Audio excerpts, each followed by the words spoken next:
Bonjour et bienvenue dans ce nouvel épisode. J'espère que tu vas bien. Alors, on va chanter Jingle Bells. Eh oui, c'est Noël bientôt. Noël rime avec cadeau, avec repas de famille ou peut-être isolement aussi, hein, pour certains et certaines, malheureusement. Ça peut être source de plaisir, de joie, c'est festif, mais ça peut être aussi une grande source de stress, parce qu'aujourd'hui, en fait, on va parler des familles toxiques ou dysfonctionnelles. Ah, la thématique, là, hein, elle fait mal celle-ci. Hein. On connaît tous hein, l'impact que la famille peut avoir sur notre bien-être, hein, bien entendu. Parfois, nos proches peuvent devenir une vraie source de stress, de manipulation et de souffrance émotionnelle. Donc, dans cet épisode, je vais vous donner les clés pour pouvoir vous en sortir si vous êtes dans une situation de relation difficile avec votre famille, avec vos proches, comprendre en fait ces dynamiques profondes et surtout pouvoir protéger votre santé mentale. Déjà, la première étape, c'est de comprendre ce qu'est une famille toxique ou dysfonctionnelle. Parce qu'avant de parler de solutions, il est vraiment important de comprendre vraiment en termes de définition. Parce que c'est un petit peu, vous savez, comme le système du terme pervers narcissique, par exemple. De dire mon ex, il est toxique, c'est un pervers narcissique. On ne sait pas trop de quoi on parle, vous voyez. Et bien là, avec les familles, c'est un peu le même système. Il y a beaucoup de gens, finalement, qui vont utiliser ce terme dysfonctionnel toxique à toutes les sauces, alors que quand on regarde un petit peu plus près, non, ils ne sont pas dans une famille dysfonctionnelle ou toxique. Il peut y avoir parfois des petites déconvenues, des petits conflits, des petites choses, mais on est très très loin de la problématique de famille dysfonctionnelle. Donc c'est important de savoir de quoi on parle, parce que dans ce type de famille, c'est vraiment marqué par des comportements et des interactions qui nuisent vraiment au bien-être de ses membres. Ça va se manifester par des critiques incessantes, des jugements, des systèmes de manipulation, des abus parfois psychologiques, voire même dans certains cas malheureusement physiques aussi, ou encore des schémas de relations qui ne permettent pas une véritable communication qui soit saine. On marche toujours sur des œufs, on ne peut pas vraiment être soi-même, on doit toujours anticiper, analyser, comme si ça pouvait exploser à tout moment. Vous voyez, ça aussi, c'est des schémas dysfonctionnels au sein du foyer. Quand on a au sein de la famille des membres problématiques, ils peuvent se montrer égocentriques, contrôlants, rabaissants ou encore même ignorer les besoins émotionnels des autres membres. Il est important de savoir que dans une famille dysfonctionnelle, ça va se manifester de manière parfois subtile, comme par exemple le fait qu'il y ait des non-dits, des silences. Vous savez, le traitement par le silence. Tu n'as pas fait ça comme je voulais, ou tu as dit ça, ça m'a pas plu, je vais t'ignorer. Et je vais te traiter par le silence, la punition par le silence. Donc, il va y avoir des manipulations, bien entendu, émotionnelles, ou encore il peut y avoir un manque aussi de soutien. Si tu te reconnais dans ces différents traits, que tu subis les conséquences négatives de ce type d'interaction et de comportement au sein de ton contexte familial, on pourra parler de famille malheureusement dysfonctionnelle. Comment on peut identifier justement que la relation au sein de la famille va être toxique pour toi? Parce que tu te demandes peut-être comment je peux vraiment savoir si cette famille-là, elle va être toxique pour ma santé mentale. Première étape, on va parler de la culpabilisation constante. Tu vas te sentir souvent coupable, voire même responsable de tout ce qui ne va pas aller dans la famille. Et même, on va te le rappeler, c'est ta faute, c'est parce que tu n'as pas fait ça, tu n'as pas dit ça, ou au contraire, tu as fait quelque chose qui m'a blessé. Donc, être vous-même et juste vivre selon vos valeurs et puis votre liberté, c'est toujours un problème et c'est une source de culpabilisation constante. On va vous culpabiliser en permanence pour tout et pour rien. En deuxième, il va y avoir les critiques destructrices. Il va y avoir des membres, par exemple, de ta famille qui vont être dans la critique constante. C'est sans cesse. Et ça te tout le temps, ça va être rabaissant, ça va te diminuer ton estime de toi-même, tu vas perdre confiance en toi. Parce qu'il ne faut pas oublier que ton estime de soi et ta confiance en soi, ben, c'est vraiment attaqué en fait profondément parce que tu vis de manière chronique. Et au sein du foyer, en fait, s'il y a un membre de ta famille ou plusieurs qui passe son temps à te critiquer, à te juger, à t'humilier, à te diminuer, à dire que tout ce que tu fais, c'est jamais assez bien, ben, bien entendu, tu vas vraiment perdre en estime de toi-même. Et ça va avoir des conséquences sur ta santé mentale. Donc là, ça va être toxique pour toi. En troisième lieu, il y a le manque de soutien émotionnel. Lorsque tu as besoin d'être soutenu, écouté, qu'on entende aussi ton émotion ou ta vulnérabilité, si tu te sens ignoré dans ce que tu ressens, voire même jugé pour tes émotions, mais ça aussi, ça peut être malheureusement difficile à gérer pour ta santé mentale et donc toxique. En quatrième, il va y avoir le contrôle. Tu ressens en permanence une pression pour que tu fasses ou que tu sois ce qu'on veut que tu sois, au détriment de tes véritables envies, de ta personnalité, du chemin que tu voudrais avoir pour ta vie. Plutôt que de pouvoir te laisser être en fait toi-même, tu vas tout le temps être amené justement au fait que tu ne fais pas comme tu devrais faire. Parce qu'il va y avoir dans certaines familles des membres qui vont vouloir avoir le contrôle de tout ce que tu vas mettre en place dans ton existence, de tes décisions, de tous les choix que tu vas pouvoir prendre au cours de ta vie, que ça soit lorsque tu es plus jeune et même à l'âge adulte en fait. Et tout va être source de remarques en fait. Moi, j'aurais pas fait comme ça, je comprends pas pourquoi tu as choisi ça. C'est pas une bonne décision, tu fais n'importe quoi, tu devrais faire ça, et puis si c'est pas fait, d'une certaine manière, on va te faire comprendre que tu es pas une bonne personne, et là, on va repasser à nouveau dans des phénomènes de culpabilisation. Voyez, donc le contrôle. Une famille qui essaie de tout contrôler, ça va être toxique pour toi. Parce que finalement, ça ne va pas te permettre de te réaliser profondément et aligné avec tes valeurs profondes et ta personnalité, en fait. Parce que c'est pas parce qu'on a été éduqué dans une certaine famille, avec un certain cadre, des certaines valeurs, des traditions familiales, que tu es obligé de prendre l'héritage. En fait, tu as le droit aussi de penser différemment, de ressentir différemment et d'avoir des envies différentes.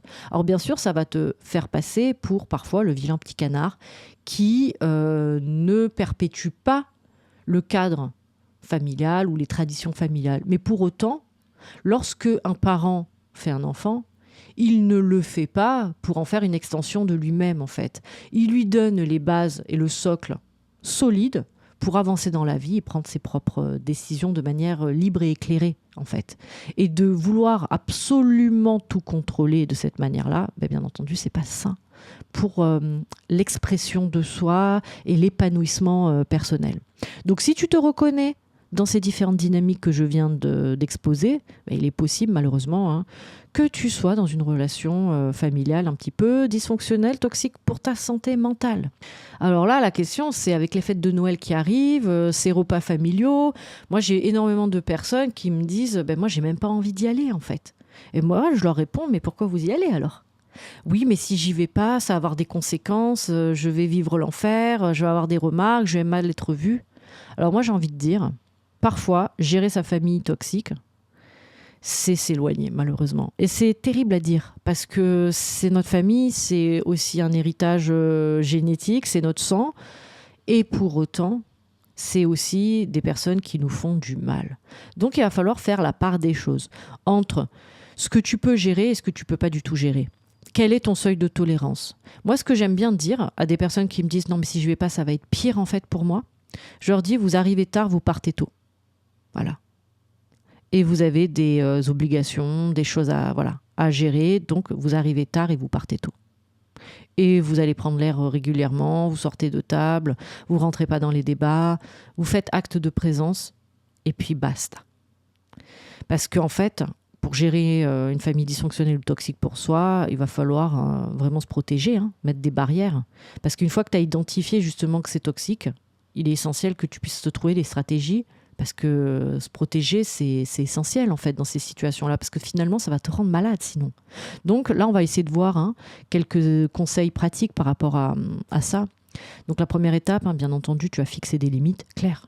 Il est important que tu puisses apprendre à dire non.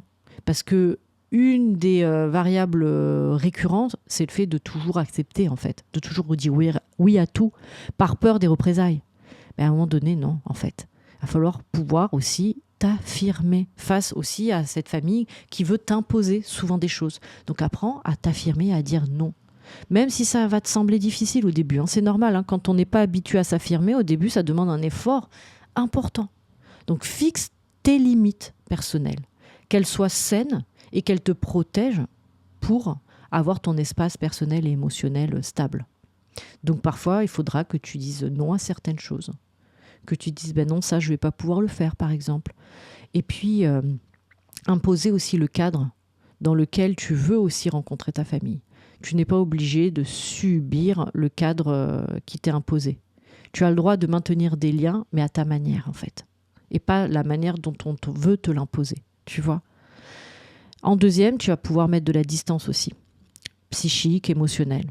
Ça veut dire que tu peux maintenir une relation de, on va dire, de bonne entente, mais de loin. Tu vas pouvoir en fait entendre les critiques et les manipulations, mais tu vas plus les prendre personnellement. Parce qu'en fait, le fait déjà d'avoir fait un pas de côté et de voir le mécanisme à l'œuvre, tu peux toi aussi te dire, ok, cette famille-là, de toute façon, elle n'évoluera pas dans sa dynamique. Elle est telle qu'elle est, avec ses dysfonctionnements. Il y aura certainement, au fur et à mesure du temps, encore des tentatives de critique, de jugement ou de manipulation, d'essayer de me faire me sentir mal, des phénomènes de culpabilisation, de victimisation pour m'amener à aller dans leur sens. Et c'est souvent ça... des mécanismes qui vont en fait entretenir une forme d'emprise sur nous. Donc déjà, le fait de voir le mécanisme à l'œuvre et de pouvoir dire « Ok, là, je comprends ce qui est en train d'être mis en place, mais ça ne fonctionne plus en fait. » Parce que quand on comprend en fait l'art de la manipulation qui est à l'œuvre sur nous, on arrive en fait à pouvoir s'en protéger et à dire « Non, ok, je ne reçois pas ce truc-là. Je fais un pas de côté. » Tu ne prends plus les critiques ou les manipulations personnellement, en fait. Tu n'y réponds pas. Tu poses ton cadre. Tu entends, mais tu fais comme tu as décidé de faire. En fait, ça ne fonctionne plus. Une manipulation, vous savez, elle fonctionne tant qu'on va être piégé dans le mécanisme manipulatoire. Le fait de le percevoir, de l'identifier, ça va en fait enlever l'emprise de cette manipulation sur toi. Et du coup, ça va pouvoir te permettre, toi, de te protéger. Parce qu'en fait, ce qu'il faut comprendre, c'est que ces manipulations-là, qui sont mises en place par certains de tes membres, c'est souvent aussi des problématiques personnelles propres à ces membres-là. Elles ont leur propre histoire, elles ont leur propre bagage et elles ont appris, en fait, à fonctionner comme ça. C'est une forme de mécanisme, parfois même de défense, des membres toxiques pour toi.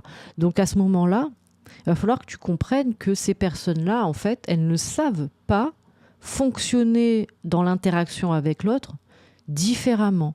Elles ont appris, en fait, à être toujours dans des méthodes de manipulation pour fonctionner avec l'autre. Parce qu'elles ont peut-être elles-mêmes subi dans leur enfance ou dans leur jeunesse ce même type de chantage affectif, de traitement par le silence, de familles parfois contrôlantes. Donc elles reproduisent. Il y a parfois aussi des dysfonctionnements qui ont été subis et qui sont aussi répliqués malheureusement. Tu vas aussi, pour te protéger, limiter les interactions. Ben oui. Si tu constates qu'il y a certaines relations au sein de la famille qui sont destructrices pour toi, il n'y a aucun intérêt que tu maintiennes une certaine proximité. Donc là, il va être nécessaire que tu réduises le temps passé avec ces personnes-là. Tu peux continuer à avoir du contact, on va dire, écrit, mais voilà, de manière ponctuelle et pour les événements importants. Tu vas aussi, bien entendu, si tu sens que tu es encore beaucoup trop affecté, que les méthodes de manipulation ont encore beaucoup trop d'emprise sur toi, que tu culpabilises même toi-même. C'est-à-dire on t'a fait culpabiliser, mais même toi, tu l'intègres profondément à l'intérieur et toi-même, tu vas culpabiliser pour tout et pour rien. Donc ça veut dire que ça fonctionne encore sur toi, ça a encore de l'emprise. À ce moment-là, il sera très intéressant de pouvoir en parler en fait à un professionnel de santé mentale, un psychologue, psychiatre, au sein d'une thérapie qui te permette aussi de te protéger de ces mécanismes qui sont très insidieux et qui vont attaquer en fait ton bien-être. Donc voilà, il est important de comprendre que tu as le droit de te protéger de tout ça. Même si ça va signifier parfois limiter, voire même couper les ponts avec certains membres de ta famille dans certains cas où c'est vraiment allé trop loin pour toi. Malheureusement, on ne peut pas garder au sein de sa vie des personnes trop toxiques pour soi, même si c'est notre famille. Moi, j'entends trop souvent ça. Oui, mais c'est ma famille. Et alors ? Je leur dis, et alors ? Parce que vous partagez le même sang, vous devez tout accepter, en fait. Ben non, ça ne marche pas comme ça. Et heureusement. Et là, maintenant, on va parler, en fait, de l'importance aussi de l'amour de soi, de l'estime de soi. Parce qu'en fait, dans une famille qui a été dysfonctionnelle pour toi, ça va marquer profondément ton estime de soi, ça va l'affecter en fait.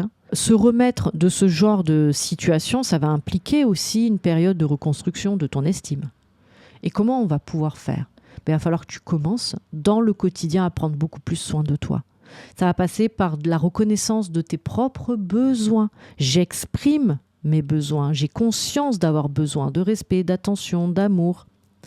J'ai besoin de soutien. Et le fait aussi de prendre conscience que tu as le droit d'être respecté, que c'est la base de relations saines. Le respect, l'écoute, la communication, on écoute mes besoins, on accepte mes limites, on n'essaie pas toujours de les attaquer pour pouvoir toujours les repousser. Vous voyez, tout ça, c'est dans ton quotidien de prendre soin de toi. Et que ça soit même dans les relations à l'extérieur de la famille. Vous voyez, développer ton estime de soi et prendre soin de cette estime de soi pour pouvoir la renforcer, c'est prendre soin de toi dans toutes les interactions que tu vas avoir avec les autres, au sein desquelles tu vas écouter tes limites et tes besoins.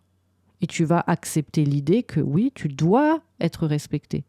C'est pas une récompense, le respect. C'est un dû, en fait. C'est comme ça. Et c'est pas autrement. Tu n'accepteras pas de comportement non respectueux à ton égard. C'est une manière aussi de donner de l'importance et du soin et de renforcer, de booster l'estime.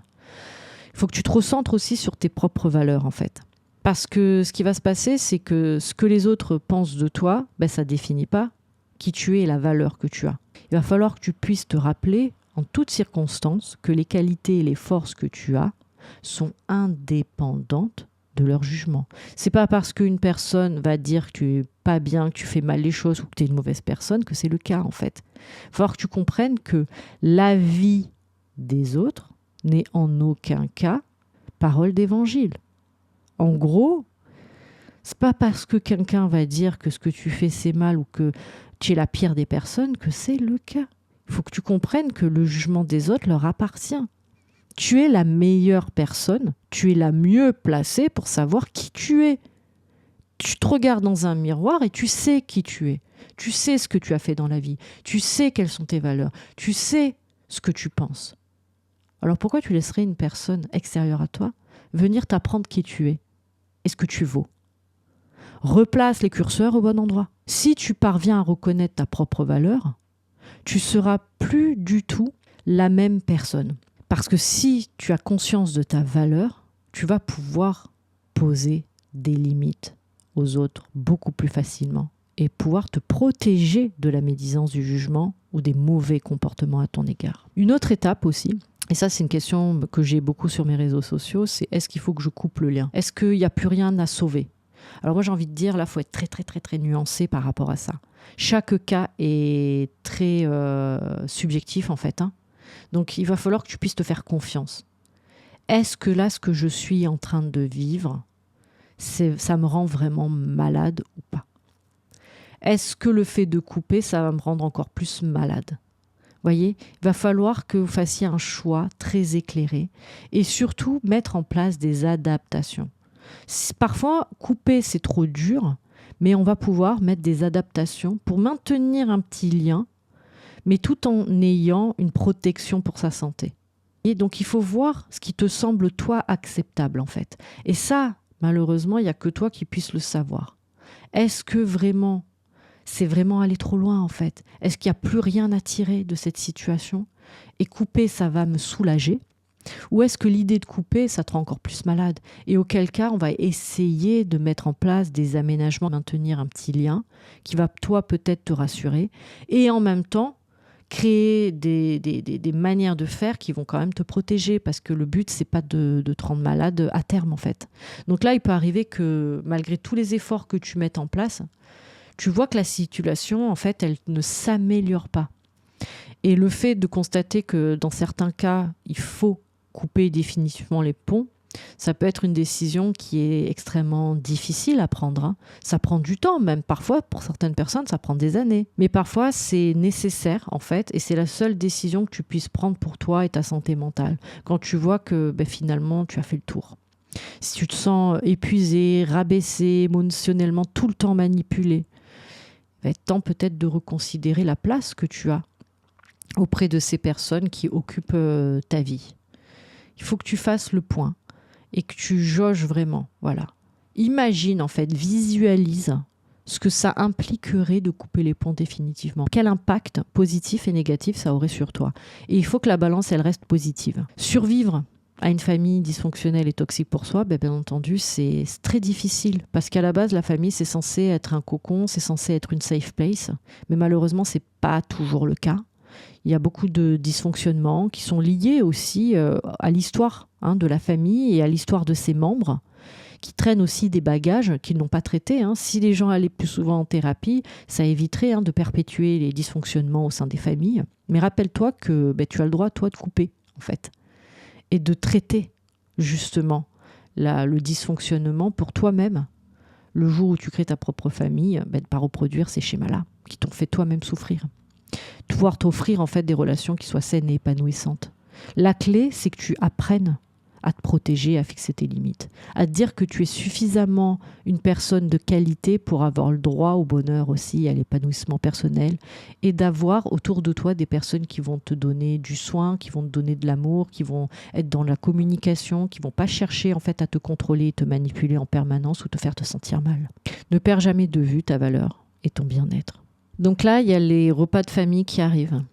Peut-être qu'il y a des membres au sein de cette famille qui ne te font pas forcément du bien. Et pour autant, il y a certains membres que tu as envie de voir parce que ça te fait plaisir.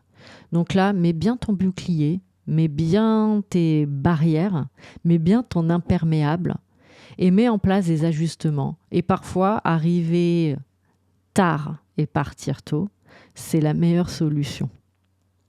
Pour les personnes qui seraient isolées durant cette période, tu sais que tu as le droit de recréer toi aussi tes propres traditions hors famille en fait. Tu peux aussi fêter Noël avec des personnes que tu aimes et c'est pas forcément des personnes avec qui tu partages le même sang. Et il arrive qu'il y ait des personnes qu'on rencontre au cours de notre vie qui deviennent comme un frère ou une sœur pour nous. Et c'est important de prendre soin de ces relations-là. Parce que dans la vie, il n'y a pas que la famille, en fait, qui va pouvoir prendre soin de toi. Tu as le droit de créer, toi aussi, ta magie de Noël, tes propres traditions et passer un bon moment avec les personnes qui te font du bien. Je te souhaite d'excellentes fêtes de fin d'année. Je pense bien à vous tous qui m'écoutez, les personnes qui me font parfois des retours. Je pense à tous mes patients, mes patientes. Je vous souhaite vraiment une belle transition pour l'arrivée de 2025, que cette nouvelle année qui arrive soit la meilleure pour vous et qu'on reste en bonne santé mentale ou qu'on travaille pour avoir une bonne santé mentale et surtout qu'on puisse se réaliser, s'épanouir et être sur le bon chemin pour soi, pour se sentir bien et heureux de vivre dans son quotidien. À bientôt et à l'année prochaine. Et d'ici là, prends soin de toi.